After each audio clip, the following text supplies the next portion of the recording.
Could Earth really be flat? It was my son that inspired me to make this video. As children do, they ask questions all the time, which can sometimes get a little frustrating. But I continue to tell him to embrace that curiosity he has about the world. Anyway, he asked, "Are we upside down at the moment?" He then added, "I know we wouldn't know, as gravity keeps us on the ground. But we couldn't we?" It wasn't the question itself that got me thinking. It was the fact that he gathered all his knowledge about the subject and conducted his own theory, naturally. This made me think, why do others then think the Earth is flat? This isn't a way to discredit those who do believe this theory, but a way to try and understand why they would come to such an understanding. As we are aware, since childhood we are taught that Earth is a spherical shape, along with all other planets in our solar system, galaxy, and even the whole universe. Even today, our search for exoplanets, which are planets outside of our solar system. Every planet that appears Earth-like, and also those non-Earth-like planets, also appears spherical in shape. To understand the world from a flat earther's point of view, I guess we need to answer a few questions. These being, why do some people think the Earth is flat? What is the ideology behind the flat Earth theory? And lastly, what evidence is there to support that the Earth is flat? So let's begin with why some people think the Earth is flat. Thousands of people, from musicians to football players, believe the Earth is flat, and that the world's elites are lying to citizens around the globe with a globalist conspiracy. Many cultures in world history conceptualized that the physical world in ways that it didn't include a spherical Earth.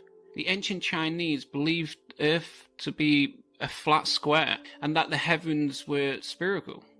In multiple Indian models of the physical world, Earth was comprised of 4 continents surrounding the mountains, and the ancient Norse people pictured Earth as a disc floating in the middle of the sea, inhabited by a giant serpent. In the modern era, the Flat Earth movement started in 1956 with a young British man named Samuel Shenton. A year later, the Soviets launched Sputnik 1, rendered the plausibility of his theory questionable, to say the least. Shenton died believing Earth was flat. The next leader, Charles K. Johnson, passed away in 2001, leaving dwindling organizations with just 3,500 members. Then the internet breathed new life into this ancient world view. So, what exactly do Flat Earthers believe? There isn't one exclusive Flat Earth model, but the Flat Earth Society's website provides a general outline of what seems to be the community's consensus. This then leads us to the next question. What is the idea behind the Flat Earth theory? I'll quote, "The Earth is surrounded on sides by an ice wall that holds the oceans back. This ice wall is what explorers has named Antarctica. Beyond the ice wall is a topic of great interest to the Flat Earth Society. To our knowledge, no one has been very past the ice wall and returned to tell the journey. What we do know is that it encircles the Earth and serves to hold in our oceans and helps protect us from whatever lies beyond. Some believe an infinite plane lies beyond the wall. Some believe you'd fall into outer space if you crossed it, but the average supposed height of the wall seems to be something like 150 feet. Flat Earthers believe the moon and the sun to be the same size, a relatively tiny 32 miles in diameter, and that they orbit around the North Pole.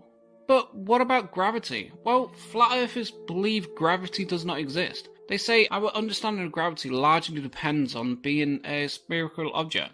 That explains why objects maintain essentially the same weight across the globe. But Flat Earthers disagree. Objects simply fall, read from the Society's website. Flat Earthers have a few theories as to why objects fall, but that the common concept of gravity isn't the ticket. What is certainly is spherical Earth gravity is not tenable in any way, shape or form. They also believe the moon landing was faked and astronauts are lying or being lied to. Flat Earthers say the US was caught up in the space race, which led to them faking the moon landing and only later discovered that Earth was indeed flat. The government decided to perpetrate this lie for a multitude of reasons. Most Flat Earthers think astronauts have been bribed or coerced into their testimonies. Some believe they have been fooled or are even mistaken. So these are quite some hefty claims, which then leads to our next question. What evidence is there to support that the Earth is flat? The Flat Earth Society claims that the evidence for a flat Earth is derived from many different facets of science and philosophy. The simplest is by relying on one's own sense to discern the true nature of the world around us. This is using what's called an empirical approach, or an approach that relies on information from your senses. Some may say this sounds like a very reasonable approach, but I guess they miss the gigantic deal that our senses are rather unreliable and humans are intrinsically biased. Science have been battling with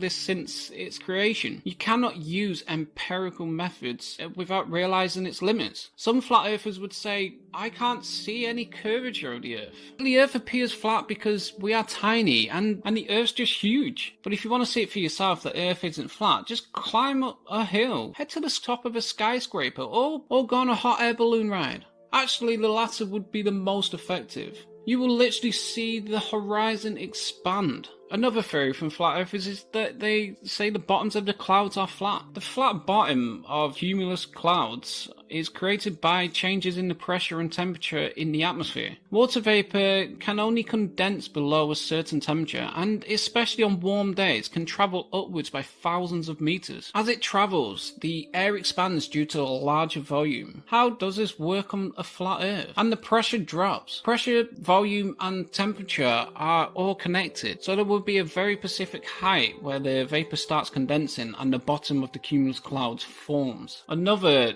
piece of evidence flat earthers mention is the movement of the sun, as mentioned before. They say we can easily prove that the Earth moves and other planets cannot possibly be orbiting it. But apparently all the mathematical and observational evidence is not enough for flat earthers. They claim you can see the sun move. I don't know. Can you? So that's some quite strong evidence, maybe. This then leads to our next question. What would it really be like to live on a flat Earth? Well, Antarctica, which is a giant wall around the planet designed to stop us from peering over the edge, would be ripped apart and turned into a huge circle. The Arctic would drop downwards at a remarkable speed. This motion, assuming it's very quick, would cause so much of the planet to accelerate, then decelerate, so quickly that pretty much everyone would die in a gruesome explosion. Like a bag of tomatoes in a fast-moving car that suddenly crashed into a brick wall. Those right at the edge may be flung into space at a horrific speed, and they'd even burn up in the atmosphere, or they'd become space popsicles.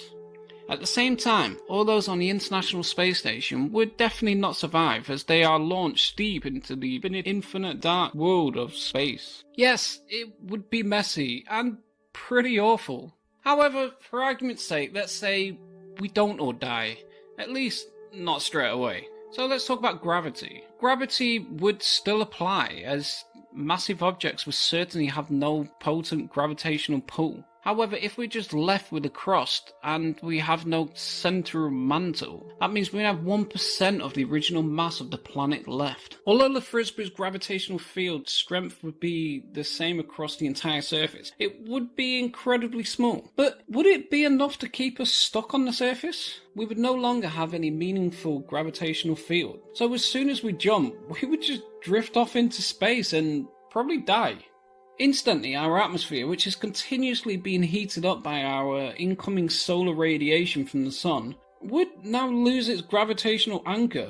Most of it, if not all of it, would become buoyant and drift off into outer space, with us along with it, which is nice. The sun rising and setting on a flat Earth is basically near on impossible, if impossible, to explain using known physics of today, which means that either the sun sets at the same time for everyone, or the sun never sets. The external day is probably the silliest, as loads of us blessed with the gift of sight mostly agree that there is such a thing as a sunset.